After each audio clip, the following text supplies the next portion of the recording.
हमारे इस चैनल नौटंकी तमाशा को लाल बटन दबाकर सब्सक्राइब करें व घंटी के निशान का बटन दबाएं ताकि सभी नए वीडियो आप तक तुरंत पहुंचे बिल्कुल मुफ्त।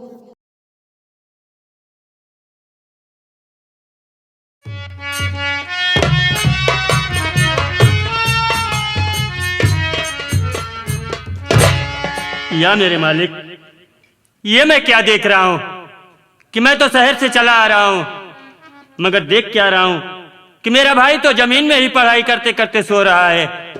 इसे इतना भी नहीं मालूम कि मैं जमीन पर सो रहा हूं कि बिस्तर पे सो रहा हूं।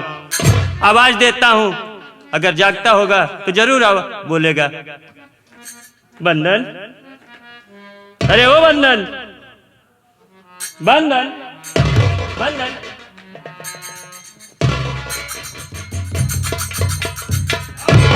बंधन, क्या बात है मुन्ना, जो आज तू रो रहा है मेरे भाई? मैं तुझसे जो कुछ भी पूछूंगा तू मुझे साफ साफ बताना। तुझे तेरे भैया की कसम है मुन्ना। काहे को आंसू बहाते हो मुन्ना, काहे को आंसू बहाते हो, काहे को आंसू बहाते हो मुन्ना, काहे को आंसू बहाते।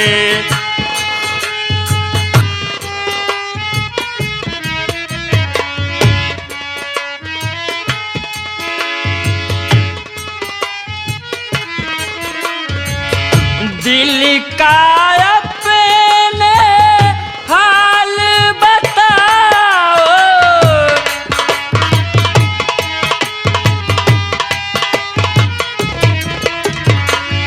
दिल का अपने हाल बताओ, कसम है तुमको कुछ न छिपाओ, रो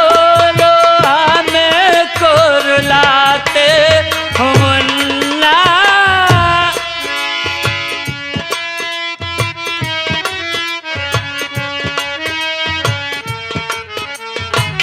रो रो हमको रुलाते हो मुन्ना, काहे को आंसू बहाते हो।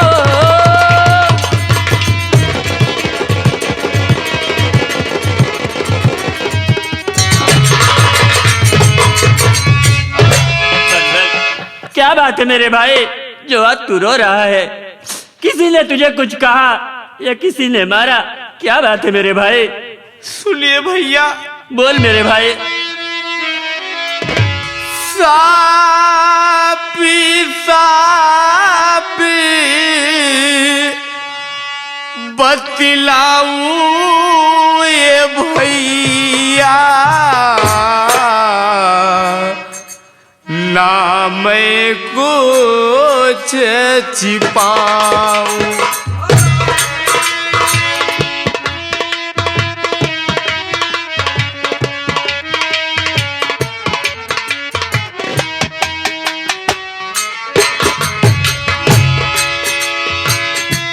सापी साप बताऊं ये भैया, ना मैं कुछ छिपाऊं,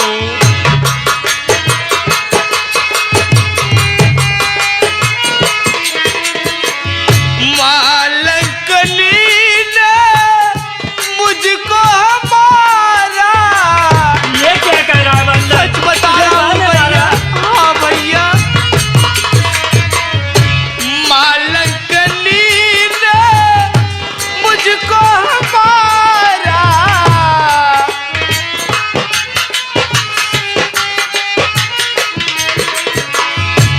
ना इस घर में होगा गुजारा,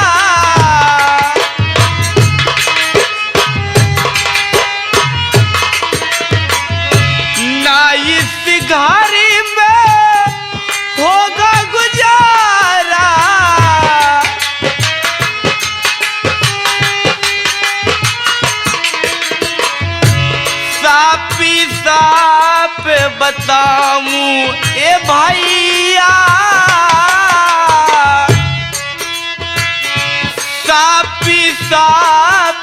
बताऊं ये भैया मालकनी ने मारा।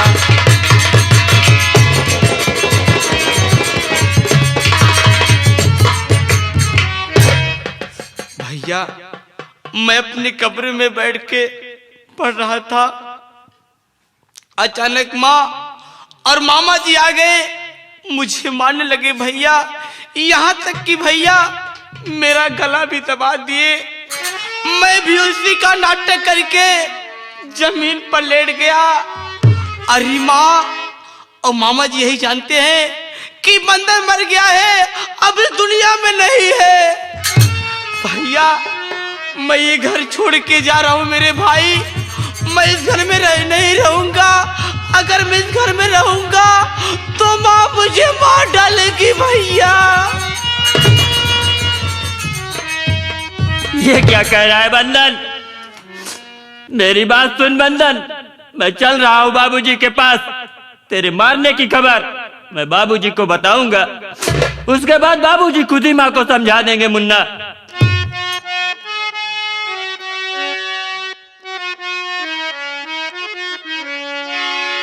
दुखना वो राला सहलो न जाला,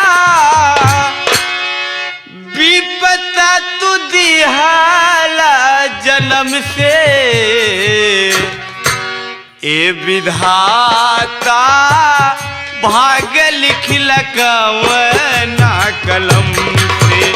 विधाता भाग लिख लकवना कलम। दुख ना वाला सहलो न जाला, दुख ना वाला सहलो न जाला, विपता तू दिहाला जन्म से, हे विधाता भाग लिख लकावे ना कलम से। हे विधाता भाग लिख लकावे ना कलम से। माई के न देखली पापा दिल ना दुलार हो, खुशियाँ है दूर गम मिलल उपहार हो। माई के न देखली पापा बिहना दुलारी हो, खुशी रहे दूर गम मिलल उपहार हो। हंसहु जजाली हो, हंसहु जजाली, हंसहु न पाई, हंसलू के चाही हंसहु न पाई, हंसी छीन लिहाला तू छन से। हे विधाता भाग लिख लकावे ना कलम से। हे विधाता भाग लिख लकावे ना कलम से।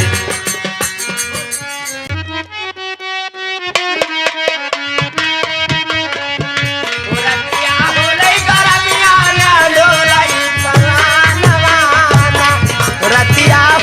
गरमिया ना डोलई पवानवाना।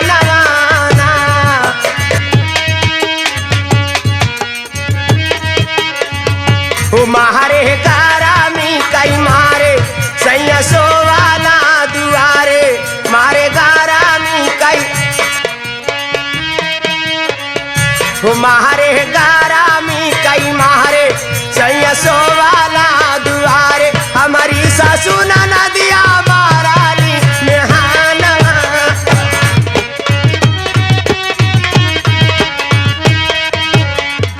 ओ बढ़ाई भैया के बोलबा,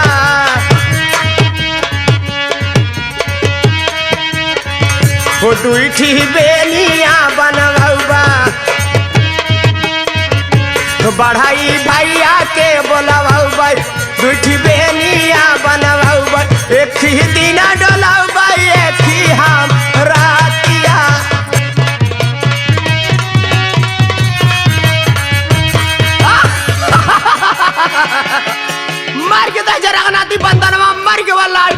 जलाई के आज हमारे छाती के दाह बुतान। आज हम बहुत खुशी यही। अरे बेटा भंडारी लाल। अरे हाँ सिखाई। अरे मैं तो गया था शेर जी के कहने से। खुशी रहो खुशी रहो। आज हम बहुत खुशी यही रे। का बात बा लड़का पैदा भा का खिलावा भगवती गाड़ू बुढ़ाई दो लड़किया हो आवता है तो का बतिया है? अरे नदिया गाते रे चंदनवा बंदनवा निपुर गया बंदनवा मर गया। आज मैं बहुत खुश ही रे। एक काम कर बेटा इधर आ मेरे पास आ। तू चला जा बाजार वहां से 1 पाव लड्डू लेके आ जा और पूरे गांव में बंटवा दे बेटा। 1 पाव लड्डू? हाँ 1 पाव पूरे लड्डू दिल्ली शहर में बंटवा दे। 1 पाव लड्डू? हाँ मर्द भाइयों को 1-1 देना। 1 पाव लड्डू? औरतों को आधी देना, इनसे मेरी दुश्मनी रहती है। 1 पाव लड्डू? हाँ और जो छोटे छोटे बच्चे हैं बैठे हुए हैं इनको चीटी माटा की तरह चढ़ा देना वही 1 पाव लड्डू में। हाँ बेटा और जो बाकी बच जाए वो मेरे लिए पानी पीने के रख देना लालटेन जलाई के। बतावा उदयराज भैया 1 पाव में पूरा दिल्ली बम्बई खियाए को करे बाद में उपना से पानी पिए बेरे रखा। बटवा दे ऐसे टाइम हम तो कहते बिना मतलब इतना रुपया बिना मतलब खर्चा करती है। क्यों क्यों क्यों क्यों? हम कहते हमारे पुनीत शर्मा गंगा कैसेट के मालिक के लिए आयला। हाँ। हमारे उदयराज जी के लिए आयला। हाँ। चला हमारे साथे। कहाँ रे? भट्ठी पे। चला हुआ हम तुहू दोनों जने मिल के हाथे से झारे हुए। अरे क्या क्या झारेगा? बुदिया। बुदिया का नाम ले रे भगवती गाड़े हमार तो बोला रे हरलाई के काव झारे भगवती गाड़ाएंगे। ऐसे टाइम का रे? हम तो इते कहते ना कई रुपया खर्चा करते हैं। काहे? 50 ग्राम ले ले वही बतवाई दे। हरामियों का बतासा कहती मुतासा नहीं बंदनवा का मारे खुशी में आज हम कुल लुटाई दे। अरे कुल लका लुटाई दे तू बंदनवा सोचत यह मर के कहा हमारा ना रे बंदनवा तब हमका कमरवा मिला रहा। हाँ अरे बहुत नाटकी बा। तालाब में जब डूबा था नदी में जब डूबा था तो 15 10 मिनट 5 मिनट उतराबा नहीं करा। क्या कह रहा बंदना मारा नहीं रे? सांस बांधे रहन उतर जियत बा। बंदनवा मारा नहीं रे ना मेरे किए कराए पर सब पानी फिर गया भंडारी लाल। पानी फिर गया तो एक काम कर बेटा फटाफट बुला रमला खनी को ऐसी चिड़िया चरित की जाल फैलाऊंगी जिसमें इसका पूरा परिवार फंसकर मर जाएगा। ऐसे जुर्म की आग लगाऊंगी रे जिसमें इसकी हवेली जलकर राख हो जाएगी लालटेन जला के। बुला रमला खनी को। आप बैठिए सेठाइन में बुला। अरे सेठ जी जल्दी बाहर आइए। आप तो सेठाइन याद करिए। सेठ जी जल्दी आइए। अरे सेठ जी जल्दी बाहर आइए। अरे सेठ जी। अरे क्या? अरे सेठ जी क्या हुआ? सेठ जी अचानक मेरे पास फोन क्या है जो मुझे बुलाया? क्या बात है? आप यहाँ हैं? हाँ मैं आ गया। तुमने फोन किया मैं आ गया। सेठ जी हाँ सेठाइन अब तोरे साथे ज्यादा दिन न रह पाई हैं। क्यों क्यों? क्या बात है? क्या बात है? हाँ। सेठाइन के यहाँ घरे में लिया यहाँ मालकिन बनाए के नौकरानी बनाए के मतलब नहीं समझ रहा बात क्या है? हमसे जिन पूछा जाए कि सेठाइन से खुद ही पूछा। सेठाइन से? हाँ जा।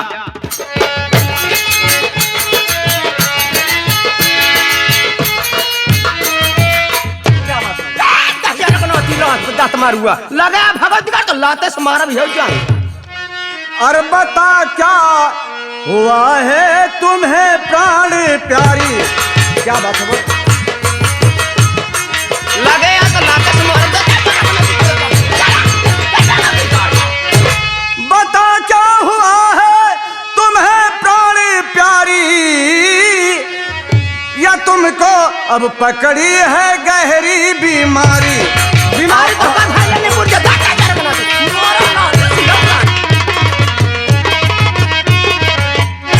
कभी भी नहीं तुमको ऐसा मैं देखा और समझ में न आता है तबीयत तुम्हारी।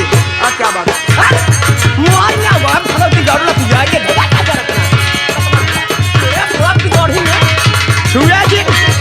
अरे क्या बात है जब देखो नाराज ही नाराज। बात क्या है? तबीयत ठीक नहीं है डॉक्टर बुला दूं दवा ला दूं फल फूल खाने की व्यवस्था कर दूं? आखिर बात क्या है जो नाराज हो? फले फूले मांग ले गए तो हर डॉक्टर फल पर जाए। तू छुए तो लाते से मारा लखनिया, हम ऐसे न बताओ रे। सबसे पहले तो हमारे सर पे हाथ रख के हमार कसम खा, उस परम पिता परमेश्वर कसम खा कि जितना मैं कहूंगी तू उतना करेगा, अन्यथा मैं नहीं बताऊंगी। सुना हमार बात, सुना हमार बात। अरे नहीं होगा इस घर में मेरा गुजारा। अरे ये तुम क्या बक रही हो, इस घर में तुम्हारा गुजारा नहीं होगा। नहीं होगा इस घर में अरे मेरा गुजारा, नहीं होगा इस घर में हे मेरा गुजारा। अरे चली जाऊं नहीं है न आऊं दोबारा। ऐसे मत करो सेठाइन, आप कहाँ जाएंगी? सेठ जी रोकिए। नहीं मारे खाने कोई इसी घर में आई, नहीं मारी खाने कोई इसी घर में आई। चली जाऊं नहीं है न आऊं दोबारा। अरे सेठ जी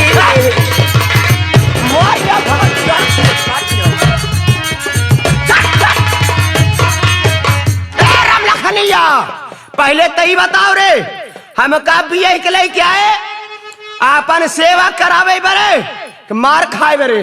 अगर ऐसे मार खात रह दजर को नाती तो रब बाप की दाढ़ी लत मर गया हूं, ये एक दिन रह जाते पर नहीं है रे। सेठ जी रोकिए। सच बता प्यारे प्यारे छुपा नहीं, कौन मारा तुम्हें माई का लाल है? कौन मारा? नाम उसका बता दे क्या मारे? रे। बिल्कुल न ला, जल्दी उस बताओ। कमीने के नजदीक ही काल है। मार जाओ हम काका मिलके, जल्दी बताओ के मारे से। काका जवानी पे अपने बर्दाश्त करा, बर्दाश्त करा काका। जा जा जा जा जा जा। कौन इतना बड़ा रंगबाज है, जा जा कौन इतना बड़ा गुंडा है जो कि तुम्हारे ऊपर हाथ उठा?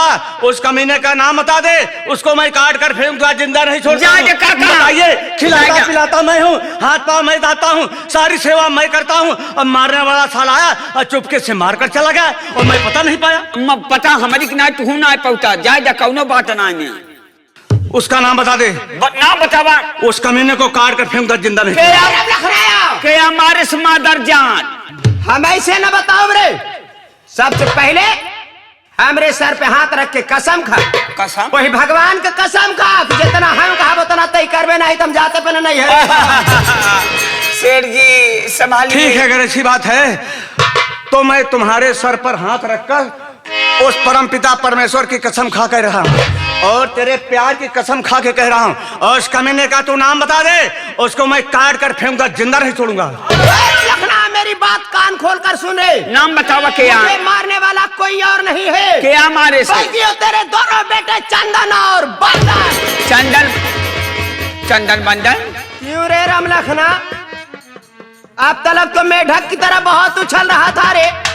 नाम बता दे, मैं काट डालूंगा, मार डालूंगा, ये करूंगा वो करूंगा। अभी बच्चे का नाम सुनते ही तेरे हाथों से छड़ी गिर गई, तेरे पैर के नीचे से जमीन खसक गई। कहाँ गया तेरा वादा, कहाँ गई तेरी कसम, कहाँ गई तेरी मर्दानगी रे? मुझे पहले ही पता था अपने बच्चे का नाम सुनेगा तो मुकर जाएगा। लंगनी नहीं समझ रही हो, छोटा लड़का है, नादानी कर गया, गलती कर गया तो ठीक है, मैं समझा दूंगा, ऐसी गलती दोबारा नहीं करेगा। उन्हीं की सेवा करने के लिए तो मैं तुम्हें लाया हूँ। ठीक है, मैं समझा दूंगा, ऐसी गलती दोबारा नहीं करेगा। अभी वो बच्चा है। हम तो कहते सिखाइन, हमार बात माना। लौडा है, लौडा ही कह दे तो टोका इतना उतना बर्दाश्त। चला जान ढक मुंह से दवाई दे, अपनी पूरी जबान नदी के गाड़ू हो। सोचने वाली बात है, लोग एक औलाद के लिए दर दर की ठोकर खाते हैं। अगर मैं उनको मार कर फेंक दूंगा तो बिना औलाद की हो जाओगी। कान वो मेरे सगे बच्चे हैं रे, हैं तो मेरे सौतेले बच्चे। वैसे भी तेरे दोनों बच्चे किसी काम के नहीं रे। क्यों? वो तेरा छोटा वाला जो बंधनवा है, हाँ। वो तो हरामखोर बहुत ही हमारा है। कैसे? उसके बाद पता नहीं कहाँ कहाँ के लोग फोन करते हैं, लालच देते हैं। और जो तेरा बड़ा वाला लड़का हो चंदनवा है, हाँ। वो तो बहुत ही नीच है। कैसे? वो हरामखोर रात दिन तिरमपट फूंकता है। तिरमपट फूंकता है? हाँ। और उसको मैं 1 किलो दूध पिलाता हूँ। तभी तो सब कुछ सत्यानाश हो जा रहा है। हाँ। अगर मेरे कहने के अनुसार हाँ। तो मैंने दोनों बच्चों को काट डालेगा, तो मैं तेरी सौगंध खा के कह रही हूं रे कि तेरे लिए इतना बच्चा पैदा कर दूंगी, इतना बच्चा पैदा कर दूंगी, इंडिया में एक क्रिकेट टीम फिर से खड़ी हो जाएगी। ठीक करे लंकनी, ठीक करे। सेठ जी हम तो ये कहा भाई 4-6 लड़कियां हमारे हो आई दे। ना नालायक नहीं, तुम्हारे बच्चे कैसे होंगे? हमारे ठीक करे, ठीक करे। अगर तुम मुझे छोड़कर चली जाओगी तो इतनी सुंदर औरत मैं कहाँ पाऊंगा? सोच ले, समझ ले। मैं तो बिना भगवान के मारे ही मर जाऊंगा, इस पृथ्वी पर जिंदा नहीं रहूंगा और उन दोनों को काट कर फेंक दूंगा, कोई परवाह नहीं। अगर तुम इस घर में रहोगी तो बच्चे तो साले सैकड़ों पैदा हो जाएंगे। ठीक है, लेकिन ये बताओ, मान लीजिए तुम्हारे कहने पर मैं कहीं बहका के ले जाऊं, कहीं रास्ते में काट कर फेंक दूं नदी नाले में, और इधर तुम मुझे छोड़कर फरार हो जाओ, तो मैं क्या करूंगा? अरे बाप रे, तू पागल हो गया क्या?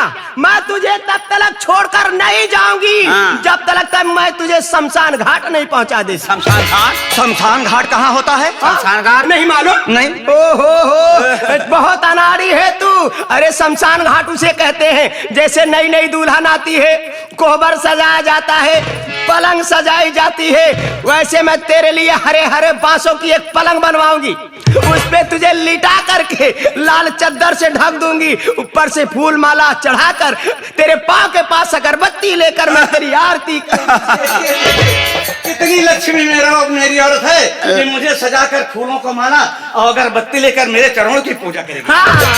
पंचम हमका लागत है ना 4 दिन में वाला। हाँ ठीक है, कोई बात नहीं। अगर ऐसी बात है तो मैं जा रहा हूँ, उठाऊंगा हाथ में गड़ा था और बहका कर ले जाऊंगा किसी बहाने, कहीं नदी नाले में काट कर फेंक दूंगा, और ना रहेगा बांस और दोनों को काट कर फेंक दूंगा, ना रहेगा बांस ना बजेगी बांसुरी, हम दोनों ऐसा आराम इस हवेली में करेंगे। ठीक, कोई बात नहीं, चलो मैं जा रहा हूँ सर।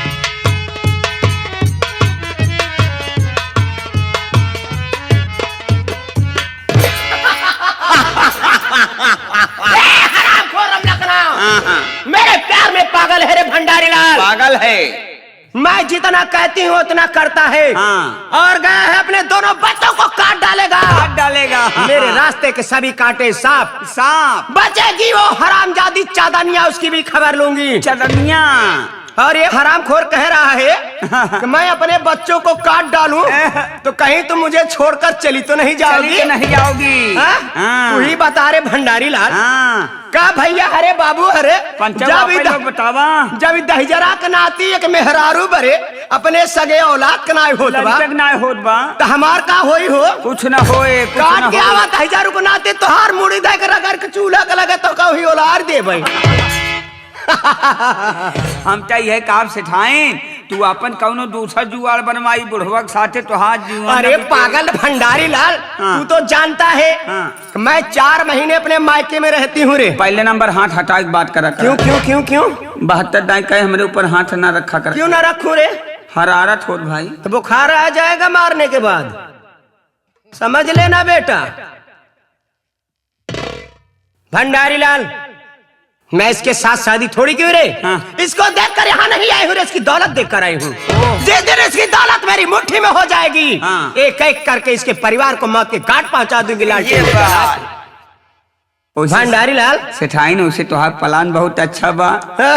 सब बेचे के बाद में अगर 2-4 लाख हमऊ दे दे तू तो हमऊ करोड़पति की बनी जाए। तो का 2-4 लाख न दे, 2-4 लाख जरूर दे दे। जरूर दे 2-4 लाख। हाँ, वही तुम नहीं है।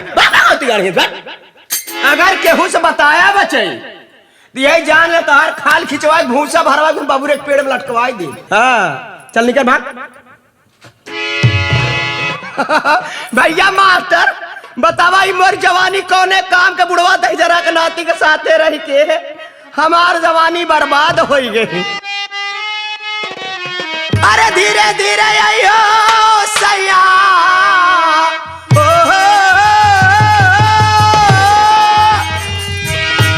धीरे धीरे आइयो सैया, और हमारी से जारिया शराम लगे, अरे शराम लगे ना।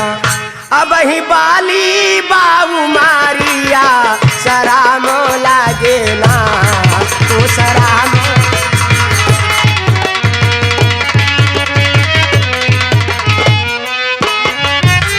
धीरे धीरे आइयो सैया, धीरे धीरे आइयो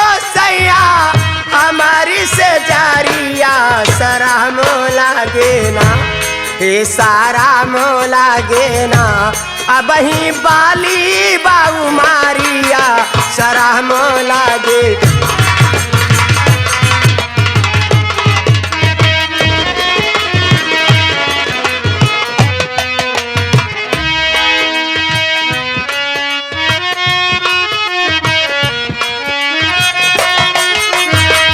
काशी के नदा राजा नरमी कलैया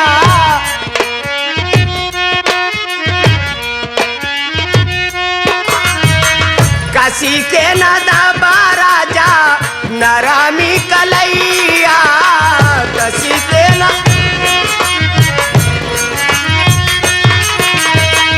चूड़िया खाना की जय है जागी जय है अय्या चूड़िया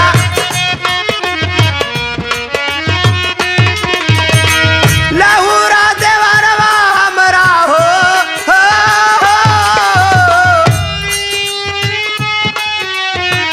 लहुरा देवरवा हमरा सुतेला दुआरावा सारा मोला गे हो सारा मोला गे ना अब ही बाली बाबू मारिया सारा